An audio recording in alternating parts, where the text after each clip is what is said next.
Blessed be and welcome to another episode of Which Please. It is I, Odin the Seer, and today we are going to be talking about Asafoetida or Asafoetida. Every single time I put it in a video or I add it into one of my mixtures, I get a lot of comments and people are like, what is this stuff that you are using, Odin? Asafoetida is actually a resin, and this is part of the resin series. This is probably one of the most powerful botanicals I think I have ever worked with.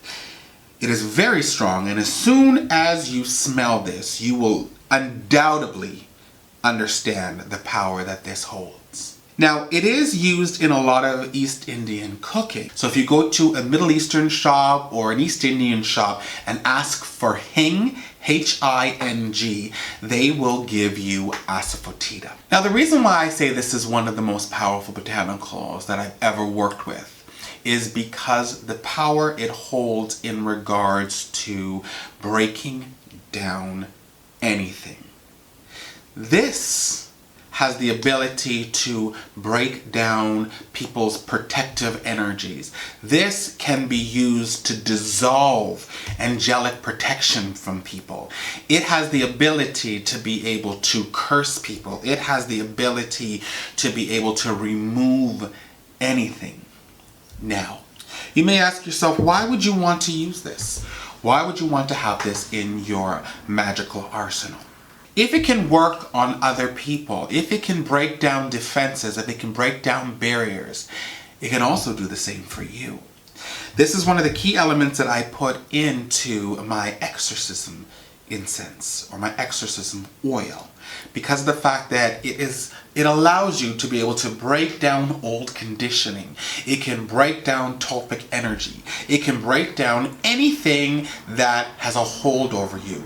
If you have a tulpa that is taking over you, that it is so powerful that sometimes you're not quite sure what exactly you're doing. Sometimes you feel that you are out of control. It can actually remove and dismantle that vibration from being within your world. Asafoetida also is very good when it comes to protection. If you need to keep anything at bay, if you have a home or living in a home that has a lot of spirit activity and you want to repel that from the space, you want to remove that negative energy from the space, Asafoetida is a very wonderful way of doing this. This has almost been associated with a brimstone or a sulfur in its ability to be able to just dispel and push away. I've even heard of it being associated with Vesta powder. That's how powerful it is. It can literally force vibrations out of your reality. Do I use Asafoetida a lot? I do, actually. Now, as I said, a lot of people will associate it with a lot of negativity. A lot of people will think that it's, mainly for dark practitioners. This is not true. Asafoetida is a wonderful way of keeping yourself safe. It is a wonderful way of even breaking down old conditions. I have used Asafoetida when there was problems in relationships. People have come to me and said, me and my spouse have a tendency to argue and we can't see eye to eye on things. I've used Asafoetida to be able to break down that consciousness, to destroy that consciousness, to be able to break down the walls or the barriers that these people are holding, or that resistance to understanding or hearing what their partner has to say.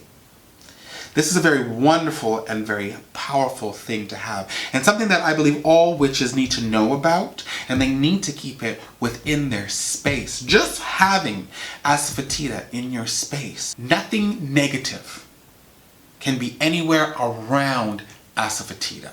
So you think about that for a second. Think about how powerful it is that just having it in your magical pantry is already creating a sense of protection in any space that it is in.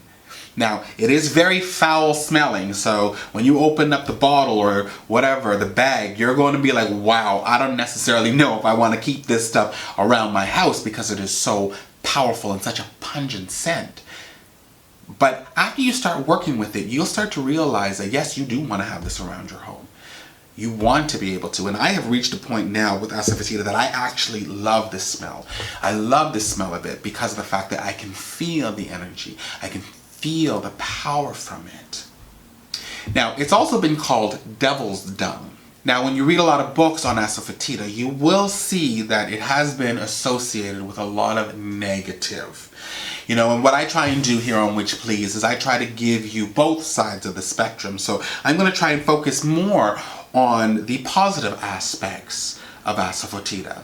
Like I said, it's a great way of being able to break down resistance. It is a great way to be able to break down conflict. It is a great way to be able to break down illusion. It is a great way to be able to break down walls. It's a great way to be able to keep negative energy at bay. It is a great way of being able to protect your home. It is a great way to be able to allow you to purge yourself or exercise yourself of a lot of negativity that is within your world. Now, it also can be used to break down other defenses, other people's defenses. It can be used to curse people. It can be used for many different things. But again, that is entirely up to you. That is what you want to do with your own magical workings. Asafoetida is so powerful that it can actually be used to turn tricks, to be able to send back negative energy. It's really up to you. It's your intent. Whatever you want to do, whatever you want to, if you want to be a person that wants to just dismantle that negative energy, that's more what I would do. I wouldn't exactly send an energy or a negative vibration back on to a practitioner. I have a tendency to just dismantle it and allow it to be used for something better. I'm not that type of witch that really gets into that whole witches arguments and fights. It's just really not worth it. I have used Asafoetida in so many different ways. I've actually used it in people's rooms if they're coming down with colds or their sickness that is there, to be able to repel that sickness from them. I've used it for when people are having emotional baggage, depression, anger, all of these different things. I have actually used this in incenses when I'm smudging a room to be able to release a lot of those things. Now, you need to be very careful when you're using this though. And the reason why I say you need to be careful when using this is because of the fact that it literally does. It attacks, it dismantles, and it destroys. So if you're using this and there is a lot of spirit activity, right, and this activity has a conscious, it will try to save itself and keep itself within that space. So you're going to have to be very, very, very diligent in trying to make sure that you know what you're doing when you are trying to cleanse and fortify a house. But if you were able to keep that energy at bay and then you come in with the Asafoetida just to make sure that it stays away, you're good to go.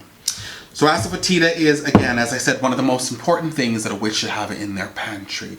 Anybody who is going to be working in any kind of workings when it comes to spiritual growth, when it comes to connecting with beings, this has been a protective incense in a lot of high magic, a lot of practitioners who are actually contacting spirits, and they're calling spirits in. Again, this is not something that I recommend people do unless you know what you're doing.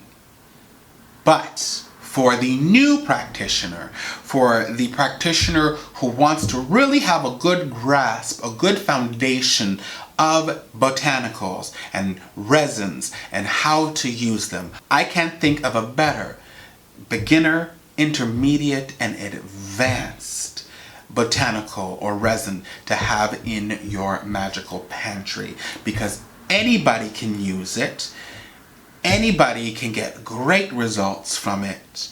And if you are going to be able to have the correct intent while working with this, and you know exactly where you are magically and what you're capable of doing, this can be a great immense to you and the evolution of your craft.